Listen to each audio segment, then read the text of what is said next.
Dear learners, this video is in continuation with the previous video in which we had covered some questions from NET December 2018 exam. We will continue with the rest of the questions and then we will proceed for other questions from previous year papers. Before going through this video, I would suggest you all to go through the previous video. The link of previous video is posted in the description box of this video. So now we will start with question number 16. We are given three figures and we have to find the missing figure. So if we carefully observe all the figures, we notice that the number of positive signs present at the corners, they vary from 4 to 3 to, so this means fourth figure should have one positive sign. Also the vertical lines present at the bottom edge of the inner shape is 1 in the first figure, 2 in the second figure, and 3 in the third figure. So this means in the fourth figure, number of vertical lines should be 4. Third thing to notice is the dot which is present on the left hand side of the inner shape. Then it moves to the right hand side. Again, it moves to the left hand side in the third figure. So in the fourth figure, it should be on the right hand side. The fourth and the last thing to notice is the circle which is attached with this rod. This circle is initially on the right hand side, then it moves to 180 degree and goes in the left side, and then again it moves on the right hand side through 180 degree angle. So in the missing figure, it should be again on the left hand side. So keeping in mind all the four conditions, it is quite clear that the missing figure should be 3. So option 3 is the correct answer for this question. Next question, question number 17. We are given a triangle ABC in which sides are AB equal to 11, BC equal to 61 and AC equal to 60. And we are also given that O is the midpoint of side BC and we have to find the side AO. If we carefully observe the values of the sides, we notice that these sides form a right angle triangle in which Pythagoras theorem is applicable. That is, BC square is equal to AB square plus AC square. So this means triangle ABC is a right angle triangle with angle A equal to 90 degree. And we know from the properties of a right angle triangle, that is the right bisector square is equal to product of the two parts. So this means AO square should be equal to BO into OC. And we are given that O is the midpoint of side BC. So this means BO and OC both are equal to 61 divided by 2, that is 30.5. So from here AO is equal to 30.5. This means option 3 is the correct answer for this question. Now we move to question number 18. We are given the areas of the three parts of the rectangle as 3, 6 and 9, and we are asked to find area of the unknown rectangle. So we notice that the rectangle having area 9 can be broken into 3 rectangles having area of 3 each, 3 centimeter square each. So by the same logic, the unknown rectangle or the rectangle for which area is unknown can be broken into 3 parts, and each part will have an area of 6 centimeters square. So this means area of this fourth rectangle is 18. So in order to find the total area of all the 4 parts, we just add the areas of the 4 parts. So 3 plus 6 plus 9 plus 18 gives you 36. So option 3 is again the correct answer for this question.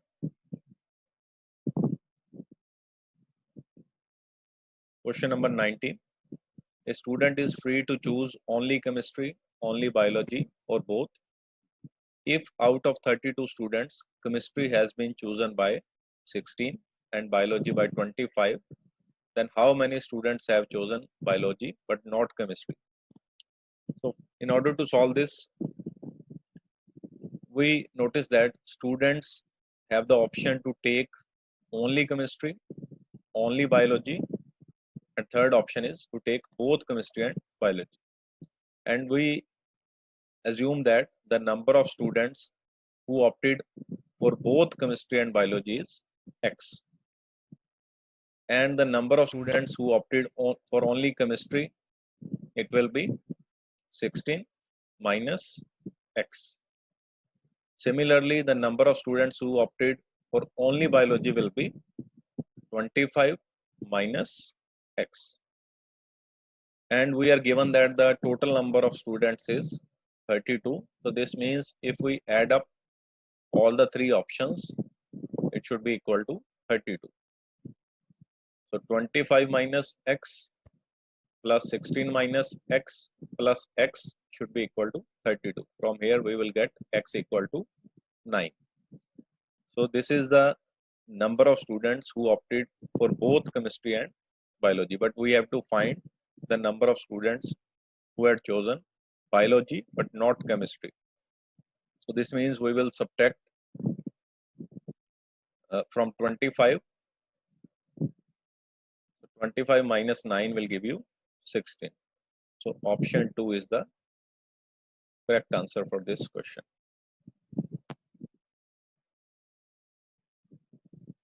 Question number 20. The lift, which is an upward force due to air generated by the wings and engines of an aircraft, is. So we have to pick the correct option out of these four. We notice that on an aeroplane there are four types of forces. One is the weight, second is the lift, third is dragging force, and fourth is the thrust. And out of these four, lift, which is the upward force, and thrust, which is the forward push provided by the propeller, these two forces get the plane into the air, while gravity, which is the weight, and the dragging force, which is the air resistance caused by the friction by rubbing of air against the plane. So both of these forces, they try to pull the plane down and slow its speed respectively. And the wings of the airplane have got adjustable flaps that can be extended or retracted. When these are extended, the flaps increase the deflection of the air and hence provide greater lift to the airplane during takeoff or landing. So this means the lift will be always positive, that is upwards, while takeoff as well as while landing. So option 4 will be the correct answer for this question. Now we move towards some questions from June 2018 exam.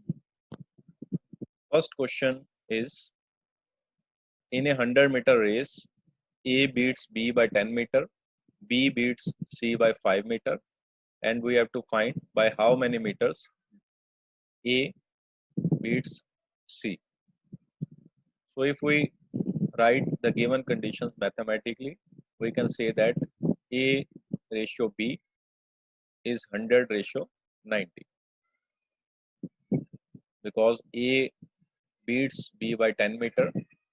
So for A we have written 100 and for B we have written 90. Similarly, B beats C by 5. So we will write it as 100 is to 95. In other words, we can write in the ratio form A is to B is equal to 100 by 90 and B is to C is equal to 100 by 95. And we have to find A ratio C or A is to C. So we can rewrite A divided by C as A divided by B multiplied with B divided by C. And we know the values of A divided by B is 100 divided by 90 and value of B divided by C is 100 divided by 95.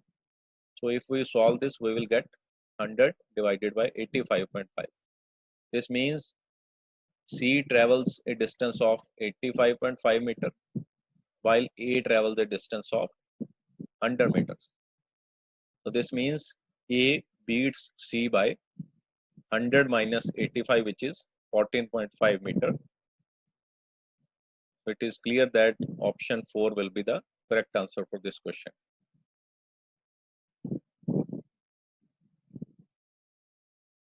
Now we move to second question. Suppose A star B means A is the father of B. A inverted delta B means A is the husband of B.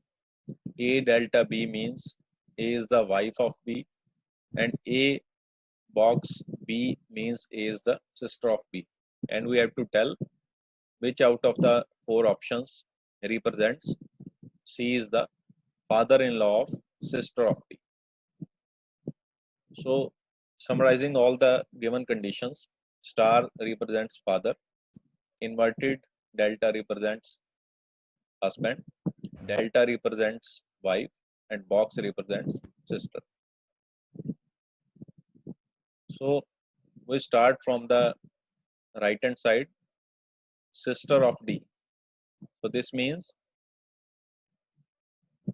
F is the sister of D can be written as F box D because box represents sister. Then we have to write father-in-law of the sister of D. This means we first write E is the husband of sister of D, which will be equal to E inverted delta or triangle F box D, because this inverted triangle or inverted delta represents husband. So it will be E inverted delta F box D. Then father-in-law can be written as C is the father of husband of sister of D. So we just have to add in the previous condition this star. So C star E inverted delta F box D. So this means option 4 will be the correct answer for this question. Now question number 3. In a group of 11 persons, each shakes hand with every other one and only once. What is the total number of such handshakes? So total number of persons are 11, and during each handshake, 2 hands will be involved. So this means total number of handshakes will be equal to total number of combinations of 11 objects by taking 2 at a time. So this can be calculated by taking combinations. So 11 C2, and its value will be 11 factorial divided by 2 factorial multiplied with 11 minus 2, that is 9 factorial. So we write the factorial as 11 into 10 into 9 factorial, so that 9 factorial will get cancelled out with the 9 factorial in the denominator. So it will be 11 into 10 divided by 2, which will be equal to 55. So third option will be the correct answer.